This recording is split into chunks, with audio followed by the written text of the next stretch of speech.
من الشيطان الرجيم بسم الله الرحمن الرحيم واعتصموا بحبل الله جميعا ولا تفرقوا وقال رسول الله صلى الله عليه وسلم لا إسلام إلا بالجماعة ولا جماعة إلا بالإمامة ولا إمامة إلا بالطاعة মার্কাজুল ইলমি ওয়াল ইরশাদ কর্তৃক আয়োজিত আজকের এই বক্তৃতা সেমিনারের সম্মানিত সভাপতি এবং সাহিত্যের আসনের সুসাহিত্যিক বিচারক মণ্ডলী এবং আমার সামনে উপস্থিত বাংলার দূর দূরান্ত থেকে আগত একজাক এলিম পিপাসু ছাত্র ভাইয়েরা, সবাইকে আমার পক্ষ হতে উচ্চ অভ্যর্থনা জানিয়ে শুরু করছি আমার এই বক্তৃতা। আমার নির্ধারিত বিষয় হচ্ছে মুক্তিযোদ্ধা পটভূমি, প্রত্যাশা ও প্রাপ্তি। প্রিয় উপস্থিতি, এই ভারত উপমহাদেশের সাম্রাজ্যবাদ ব্রিটিশ ইস্ট ইন্ডিয়া কোম্পানি বাণিজ্য করার উদ্দেশ্যে সর্বপ্রথম আগমন করে 1608 খ্রিস্টাব্দে। তারা এই দেশে এসে সম্রাট জাহাঙ্গীরের কাছ থেকে সুকৌশলে সুযোগ সুবিধা আদায় করে নেয়। তারা প্রথমে তাদের বাণিজ্যিক কর্মকাণ্ড শুরু করলেও পরবর্তীতে তারা নিজেদের আধিপত্য বিস্তারে তৎপর হয়ে ওঠে। এমনকি এক পর্যায়ে তারা ছলে বলে কৌশলে দেশের রাষ্ট্রীয় ক্ষমতা আমাদের হাত থেকে ছিনিয়ে নেয়। তাই তো আমরা সেদিন থেকেই দেখতে পেয়েছিলাম আমাদের ভাগ্য আকাশে পরাধীনতার কালো মেঘ, এবং তারা দেশের নিরীহ মানুষের উপর জুলুম নির্যাতনের স্টিম রুলার চালাতে থাকে। মসজিদ মাদ্রাসার জায়গাগুলো দখল করে নিয়ে সেখানে খ্রিস্টীয় গির্জা নির্মাণ করতে থাকে। কিন্তু তাদের এই জুলুম নির্যাতন নিপীড়ন কেটে পারেনি ভারতবর্ষের সূর্য সন্তানেরা। তাই তারা তাদের বিরুদ্ধে গণপ্রতিরোধ গড়ে তোলে এবং সশস্ত্র যুদ্ধে ঝাঁপিয়ে পড়ে। অবশেষে এক সাগর রক্তের বিনিময়ে তারা লাভ করে তাদের কাঙ্ক্ষিত স্বাধীনতা। সংগ্রামী সাথী ও বন্ধুগণ, কিন্তু ভাগ্যের নির্মম পরিহাস, তখনও আমাদের ভাগ্যে পরিপূর্ণ স্বাধীনতা অর্জন হয়নি। 1947 সালে শুরু হয়ে যায় দ্বিধাদ্বন্দ্বের ভিত্তিতে রাষ্ট্র গঠনের সংগ্রাম। ফলে পৃথিবীর মানচিত্রে জন্ম নেয় ভারত ও পাকিস্তান নামে দুটি স্বতন্ত্র রাষ্ট্র। তার মধ্যে ভারত ছিল একটি স্বতন্ত্র রাষ্ট্র, আর পাকিস্তান ছিল বাংলাদেশ ও পাকিস্তান উভয়টির সমন্বয়ে একটি রাষ্ট্র। বাংলাদেশের নিয়ন্ত্রণ ছিল পশ্চিম পাকিস্তানিদের হাতে, তাই তারা বাংলাদেশের সকল সুযোগ সুবিধা পশ্চিম পাকিস্তানে নিজে থাকে। এমনকি তারা এক পর্যায়ে আমাদের মাতৃভাষার অধিকার কেড়ে নিতে চেয়েছিল। তাদের এই জুলুম নির্যাতন নিপীড়নকে কেন্দ্র করে 1971 সালে শুরু হয় দেশের মুক্তিকামী মানুষের মুক্তির সংগ্রাম।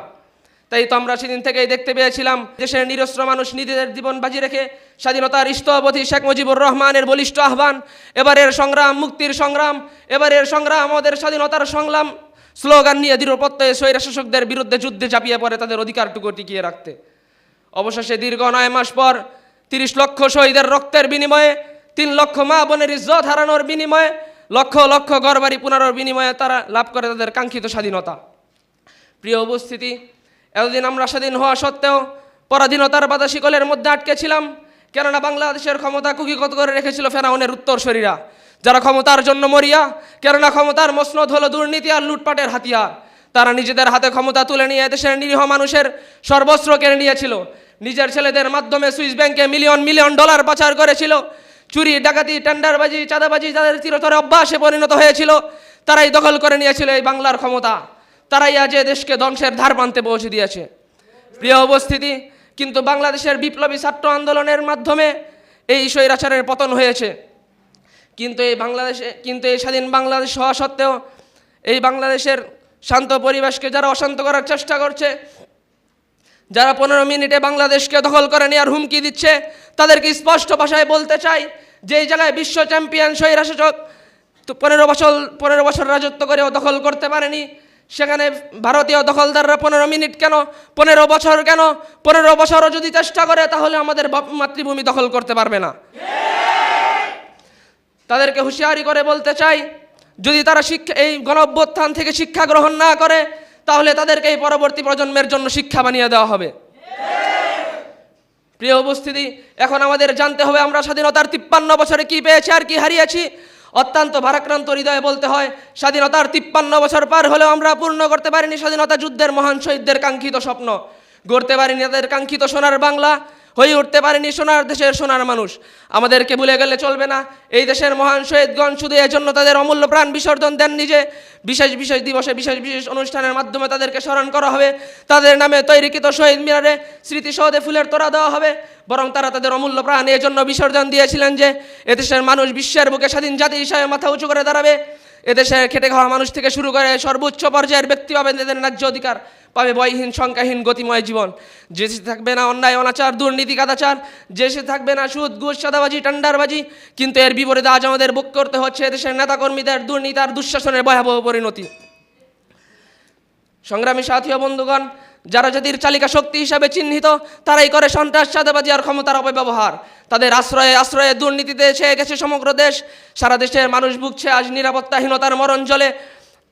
সীমান্ত এলাকায় ভারতীয় হানাদার বাহিনীর গুলিতে প্রতিদিন নিহত হচ্ছে এ দেশের নিরীহ মানুষ।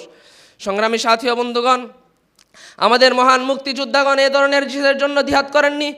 এ দেশকে নিয়ে তাদের আশা ছিল বুকভরা, প্রত্যাশা ছিল আকাশচুম্বী। প্রিয় সুধী, অবশেষে একটি কথা বলছে তাই, যদি এই সবুজ শ্যামল সুজলা সুফলা সোনার দেশকে গড়তে হয়, যদি এই দেশের আকাশসম প্রত্যাশার খাতায় কিছু প্রাপ্তি যোগ করতে হয়, তাহলে সর্বপ্রথমে এই বিশ্বাসঘাতকতার রাজনীতি, এই গণহত্যার রাজনীতি, এই প্রতিহিংসার রাজনীতি দূর করে সুষ্ঠু রাজনীতির প্রচার করতে হবে। নতবা 53 বছর কেন, 53,000 বছরেও এদেশের কোনো উন্নতি করা সম্ভব হবে না।